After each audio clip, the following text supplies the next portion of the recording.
Okay, so that's enough of the fluff. There's been a whole lot of big things in the news. I've got a list here. That's what I'm looking at. So if you'll pardon me, keep myself on track because I tend to digress. Mainstream media.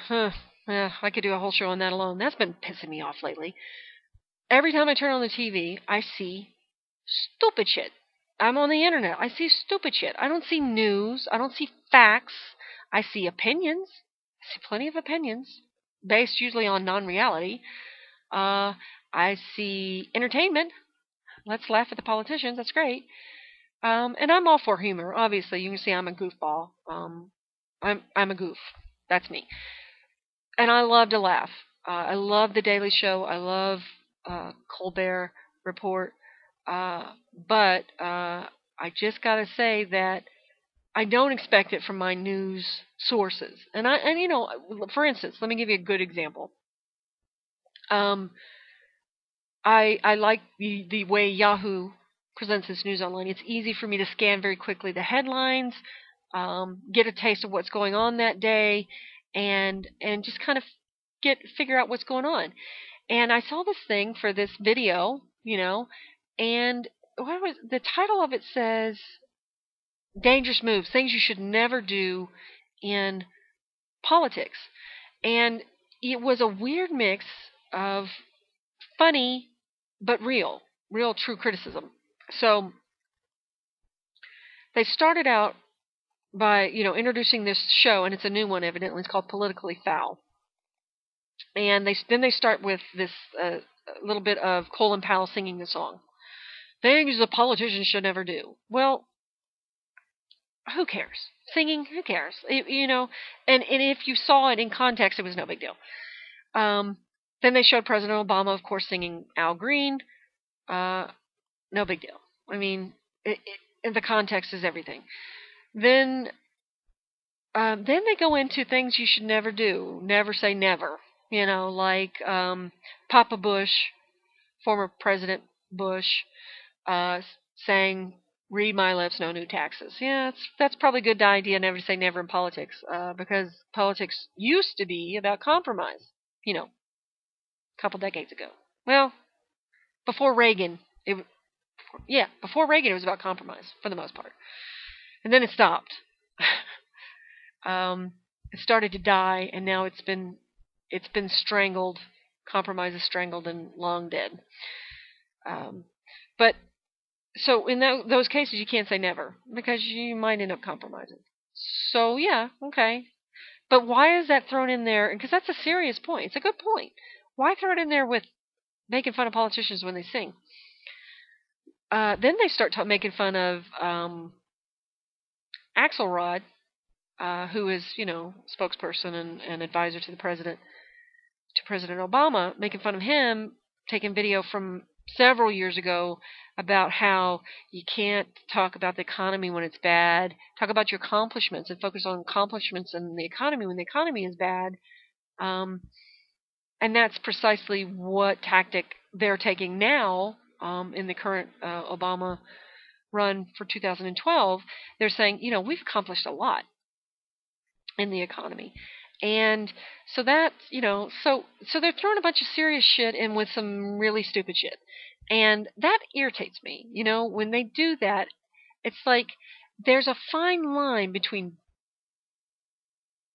proper satire and good satire. Like The Daily Show is good satire. I mean, the interviews, when he really is on policy points, are great. They're serious, and he asks really good questions, and he's got a really incisive mind, which is great, like Rachel Maddow. But when he's goofing off, he's goofing off, right? But he's still making some serious points. And no matter what, whether you like Jon Stewart or not, he makes you think. That's what satire is supposed to do. But this, Politically Foul, I'm not quite sure what it was trying to do. Are they trying to do satire? Because if so, they completely failed. They really did. It's like funny, very, very serious. And they just didn't, it didn't mesh. It doesn't work.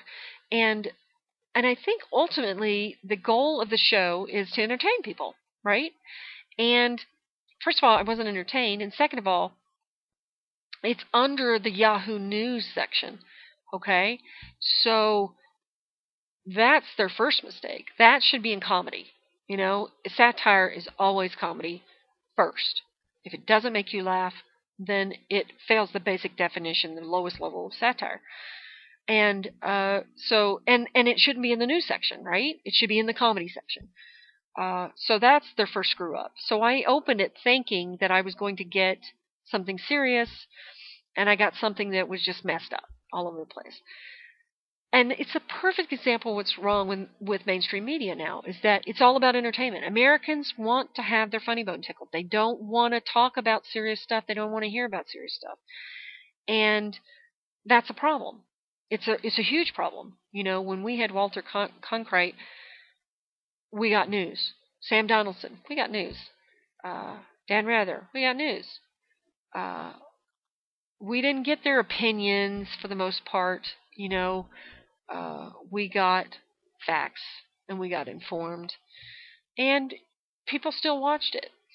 Now, on CNN, instead of focusing on the issues that matter, like really getting a good discussion of illegal immigration and why there has been no reform and why it might, that it's happening now and what does the reform entail. Instead, what they do is they do a real quick gloss over what the president's policy change is, and I'm going to talk about that in a minute. Real quick gloss over that. You don't get really many facts or support of what it is. And then you get this whole discussion about why is the president doing now? Is he pandering? So they talk about the political maneuvering aspect, which is fine if you're into political maneuvering, but it's meant to entertain people. It's meant to draw them in. It's to create an argument and a controversy, and then have pundits from both sides, spew off, be mean to each other in, semi-smart ways, and that's entertainment, right? And they bring on pundits that are completely unqualified, like Eric Erickson from Red State.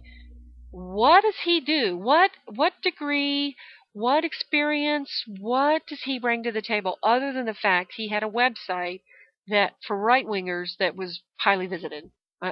I don't see that the man has any qualifications whatsoever. I mean, it's not like he's Brad Pitt good looking or anything. It's not like he has a wonderful speaking voice and presentation skill. It's not like he has an educational background. It's not like he has a professional background. I mean, there's nothing there. So that's what they do. They get these pundits from different sides. They say shit that goes unchallenged on factual basis.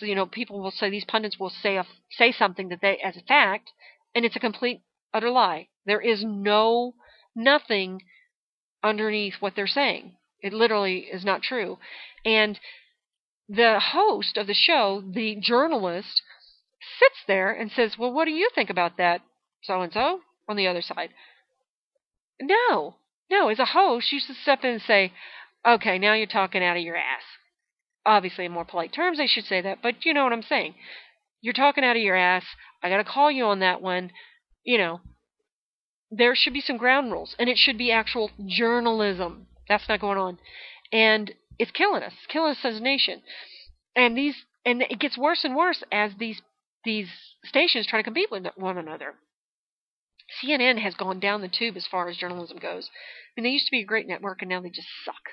The only one who's remotely trying to keep some journalistic standards right now, as I see it, is in MSNBC. But then, then how can you take them seriously when they run all weekend long stories about prisons? What the hell is that about?